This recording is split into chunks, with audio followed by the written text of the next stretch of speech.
Bismillahirrahmanirrahim. Nahmaduhu wa nusalli wa nusallimu ala rasulil karim wa ala alihi wa ashabihi ajma'in ma ba'd. Rabbi shrah li sadri wa yassir li amri wa hlul 'uqdatam min lisani yafqahu qawli. Seperti biasa kita buka sesi dengan bacaan surah Al-Fatihah. Ya hadir surah Al-Fatihah.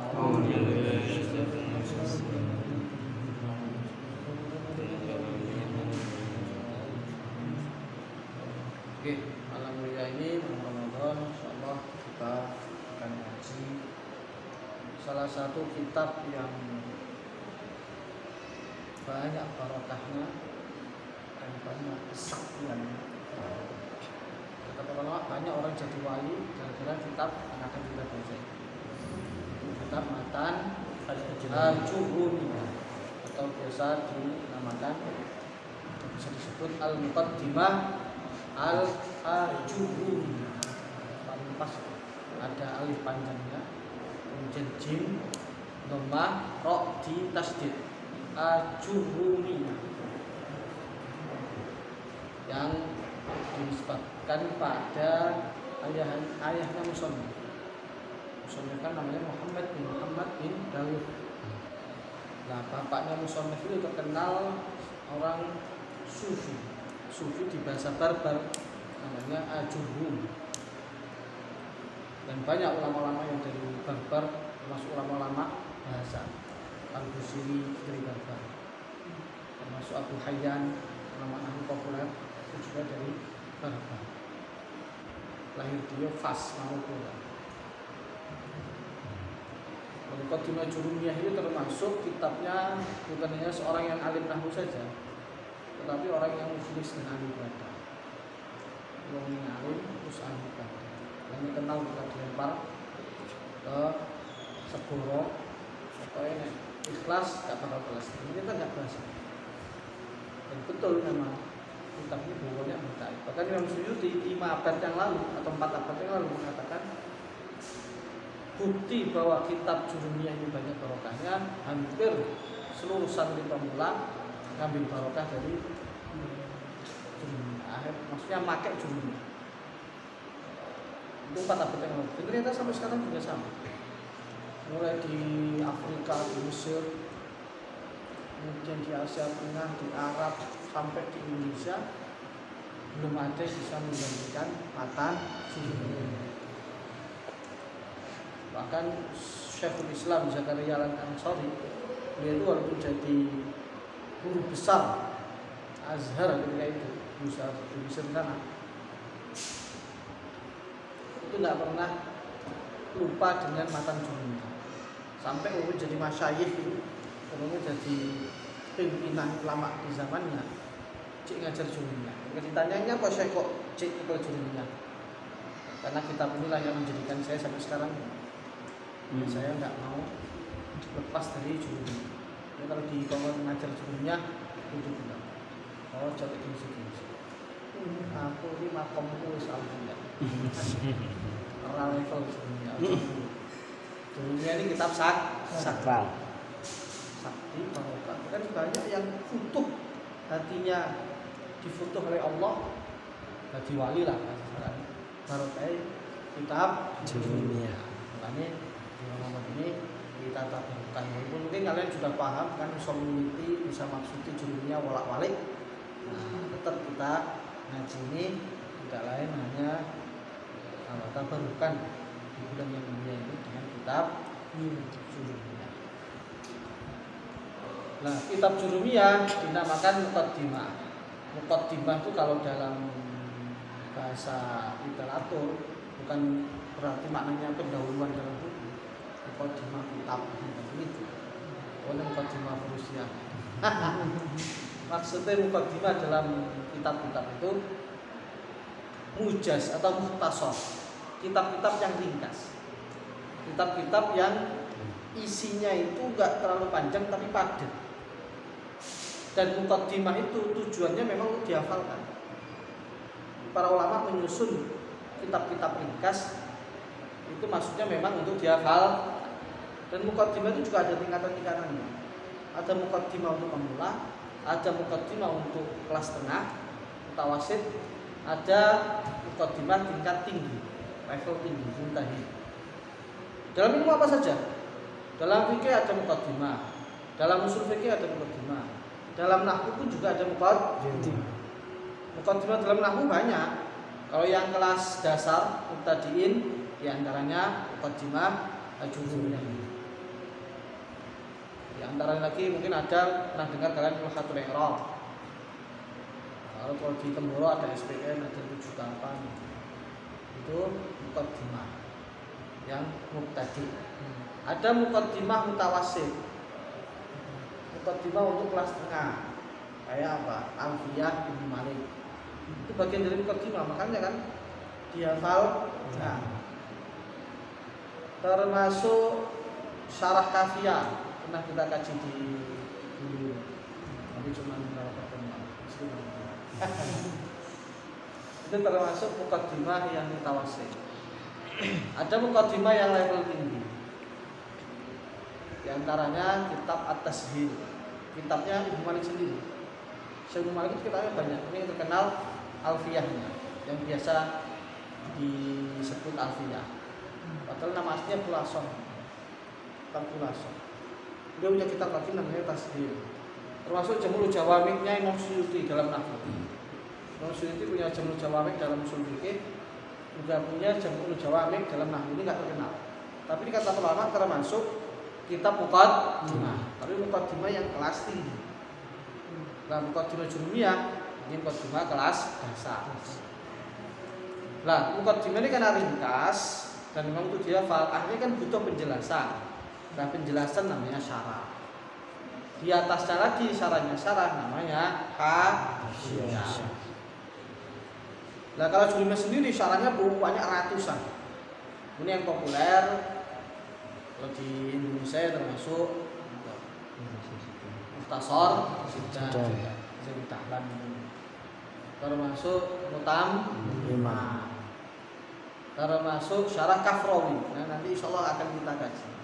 Nah, di antara syarah yang terbaik kata para ulama adalah Syarah Kafrawi. Mungkin kita kurang kenal, makanya nanti kita ngaji dikit-dikit biar tahu. Ternyata syarah ada yang namanya Kafrawi. Tapi nggak kita baca perlafannya kelamaan, kita baca matanya saja, keterangannya langsung Nafrawi tanpa membaca ibarat dan cepat dengan kata. Kalau hasyiah jurumiyah banyak juga, termasuk Taswiqul Filan yang biasa kita baca itu. Hasyiahnya Mukhtasar Jiddan. Ada hasyiah Kawakib Ad-Durriyah, bagus juga itu. Karya Syekh Tahdan. Hasyiah Mutam. Ada Hamidi. Dua hasyiahnya Kafrawi. Ini muqaddimah dalam ilmu nahwu. Kenapa dinamakan muqaddimah? Muqaddimah itu kan ya kayak pendahuluan, pijakan awal. Artinya memang jangan berhenti dari sini. Maksudnya kalau orang di muqaddimah ini ben kowe gampang hafal untuk dasar supaya Anda loncat lebih jauh lagi. Enggak terus mandek lunga-lunga boyong. Ini kata ulama muqaddimah termasuk tadi muqaddimah mutawassit tadi untuk bantu loncatan ke kitab, ya setidaknya targetnya kalau bisa ya kita ngaji sampai tingkatan Alkitabnya Imam Sibawai. Alkitabnya Imam Sibawai. Karena para ulama, jadi ini wong ulama, para ulama. Wong kok gak tahu maca lan gak iso memahami atau belum paham Alkitabnya Imam Sibawai di perpustakaan utara ada, maka gak layak dikatakan ahli nahwu. Jadi sing ngaku ahli nahwu hukum tahu ngatan nih Alkitab Sibawai ahli nahwu abal-abal. Ya krono kene tandingan, ahli ketok pinter dhewe. Kayak dhewe ngene lah. Wah nahwu. Krono gak tandingan.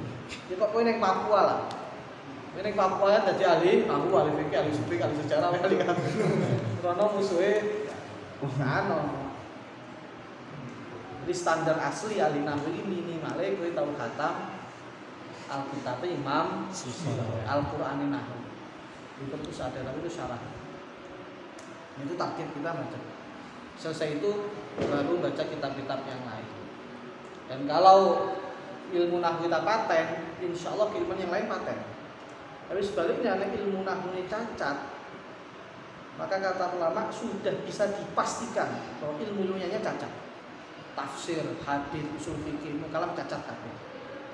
Ya ada si fulan kok pinter fikih, pinter usul fikih nahunya iki sing mbok omong pinter mungkin karena kowe gak ngerti. Karena kowe ning iso adem. Dhek di apa? Dijukne nek sing wong padha ngalime iku sing ketok cacat. Lho karena apa ya? Gampangnya soalnya kabeh kitab iki bahasa Arab, sedangkan kunci bahasa Arab nahu. Maka enggak ada ceritanya orang itu enggak bisa nahu, cacat nahu kok jadi ini pakar hadis, pakar itu abel-abel itu kowe saking bodone ae. Tapi iso digolong kowe. Saking bodone adewe wong sing gak iso nahu kok mbok omong ahli hadis ahli fikih. Ini guru-guru adewe kabeh ahli nahu. Alhamdulillah. Wong Zairah. Itu pakar sastra. Di Mekah sekolahnya sastra. Kayak ubed ngajar nahu di Pakistan. Kayak Fatah sudah. Makanya kok ono sing soalnya aku sering ngomong gak ahli nahu tapi ahli hadis. Ini gak ahli nahu tapi kok pikir kudu ahli fikih munggumu ae, ora kowe saking bodone. Kalau wong pinter sithik ketok kuwi mesti cacat. Mesti cacat. Layu tabar ilmu, karena aja remehno ilmu. Nah, kan ulama gede kok ilmune hancur kayak enek. Kalau ning sejarah ulama. Enek kok ada dhaifun bin nabi. Kecuali nek hafalan ya, ilmu hafalan, pakar Al-Qur'an ini iso. Tapi nek kaya pakar hadis diroyah istilahnya atau pakar tafsir, pakar usul fikih, kemudian pakar apa? Ilmu kalam, ini mesti butuh ahli nahwu. Minimal ya alfiyah, al-syarah, makhluk. Jadi nggak sampai Alkitab super, angin aku sih tahu. Oke, insyaallah langsung kita mulai pembahasan kalam. Mengapa kok dalam ilmu nahwu yang pertama kali dibahas itu ilmu kalam? Karena kalau kita melihat definisi ilmu nahwu itu apa? Ilmu yu'rafu bihi ahwalun atau awakhiru al-kalim min haitsul i'rab wal bina. Ilmu nahwu intinya ya ilmu sing mulak-mulak sing jelasnya tentang i'rab dan bina. Dan i'rab dan bina itu bagian atau keadaan dari kalam. Paham ya? Nanti akan kita jelaskan apa itu kalam. Artinya apa? Berarti kalam itu memang al-maudhu', memang tema utama dalam ilmu nahwu. Ilmu nahwu itu enggak bahas perkata zaid, amper tok enggak itu. Zaid kok ulang-ulang sampai ping 1000 zaid. Enggak akan ada i'rabnya.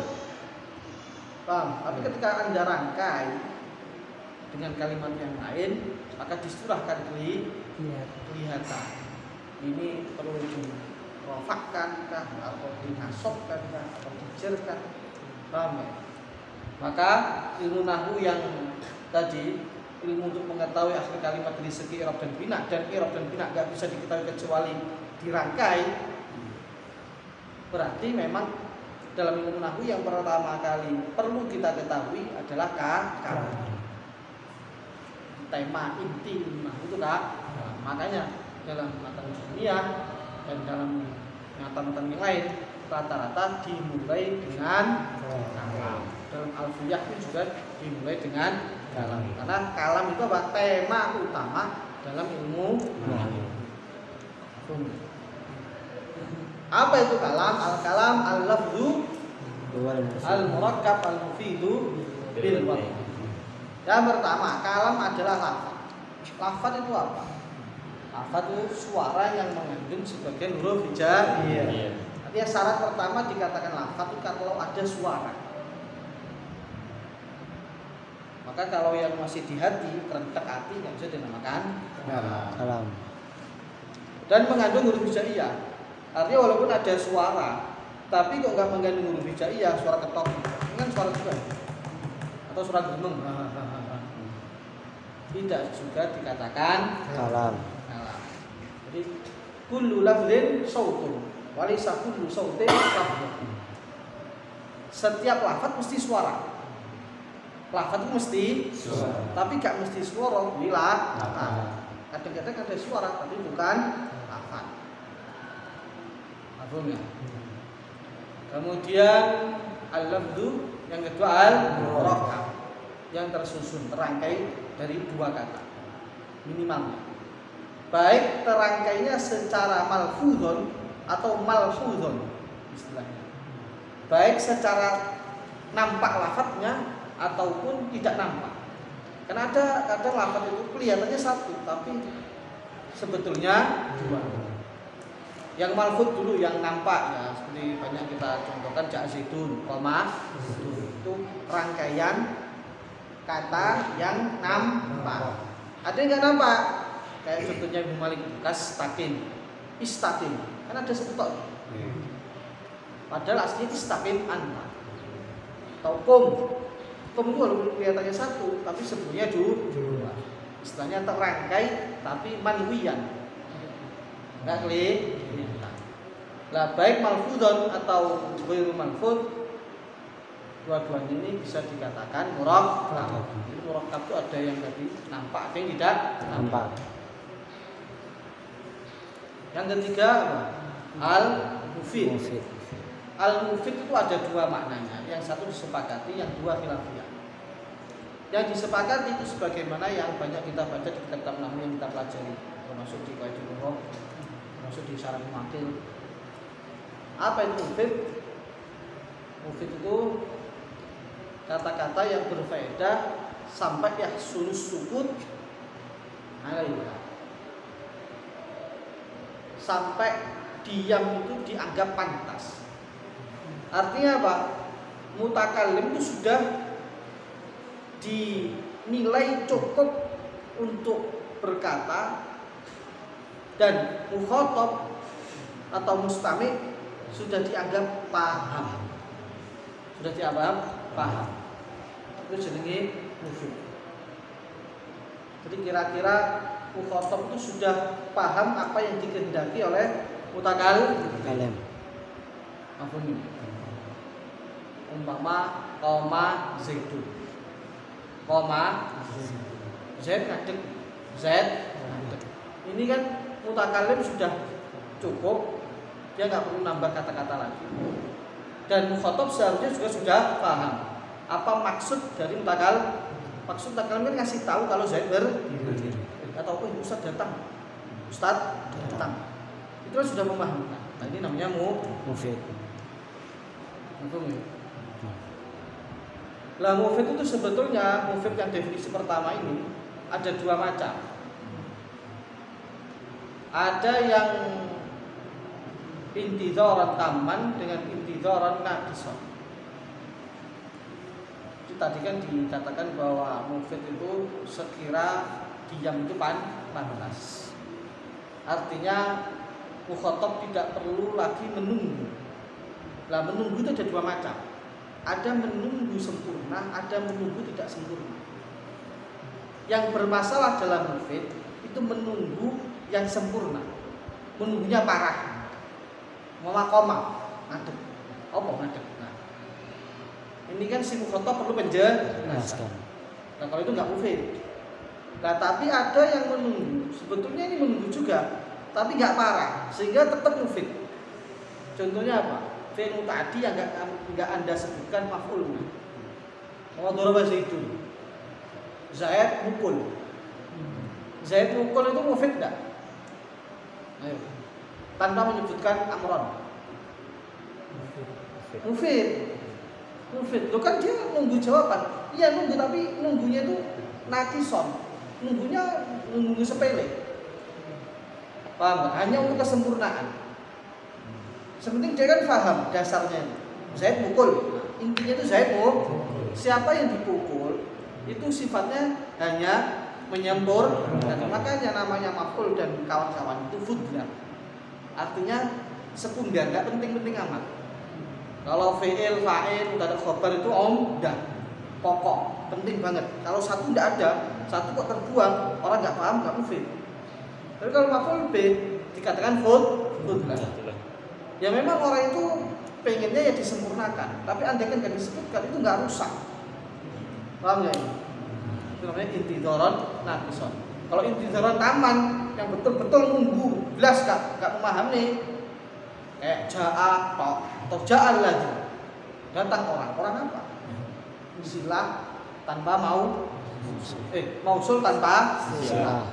Mausul tanpa silah kan mubham nggak jelas. Atau syarat nggak ada jawab. In ja'a Zaidu, kalau Zaid datang.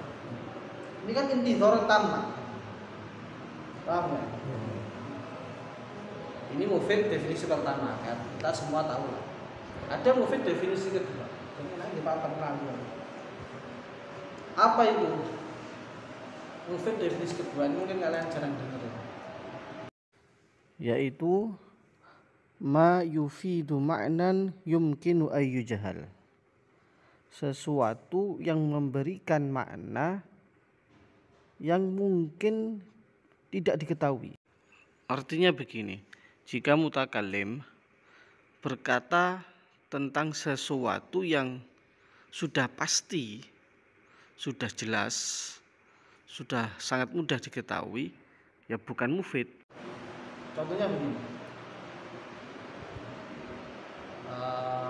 langit yang bulu, kowe ngomong nih Ustaz, langit di atas, ini nggak dianggap mufid. Kenapa? Karena perkara ini sus genah. Wes, Ustaz apa? Bumi itu di bawah kita. Itu kan jelas, tidak mufid. Ustaz, es itu enak seger. Ini nggak mufid. Panas itu nyonyok yang lambi.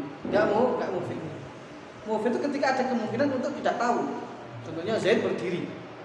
Zaid berdiri kan ada kemungkinan nggak berdiri, dia geletak, dia nggak geletak. Paham nggak ini? Ya irahu. Ini mufid. Paham nggak? Karena ada ketidakjelasan, mungkin aja nggak datang, mungkin aja datang. Ustaz menikah, ini juga mufid. Karena mungkin nggak nikah, mungkin nikah. Nasi gorengnya sudah jadi, ini mufid. Paham nggak? Jadi ada gunanya itu, ada ifadah ini, ada informatifnya. Nah, bahasanya informatif. Nek wis genah, Ustaz di sini. Ini Ustaz mungkin. Ini walaupun lafaz murakkab tapi dianggap nggak mufid menurut definisi kedua. Tapi definisi ini nggak populer. Ada yang menolak juga. Yang paling populer tadi yang pertama. Nah, ya yahaitu yahsunus sukut alaiha. Diam itu dianggap pantas. Kemudian yang keempat, syarat dinamakan kalam bil wad'i. Wad'i itu seperti kita tahu juga ada dua yang terkenal tafsirnya. Yang pertama sengaja. Memang mutakallim itu sengaja untuk memberi informasi, bukan melantur, mundur, lali. Karena bil nakil, wong dantur, wong tubuh tidak dinamakan wad'i sehingga tidak dinamakan kalam. Tafsir yang kedua, wad'i maksudnya bahasa. Tapi yang pertama ini yang paling masyhur. Kalam itu harus memenuhi 4 kriteria. Yang pertama berupa lafaz, yang kedua murakab, yang ketiga mufid, yang keempat wad'i. Cukup. Subhanallah.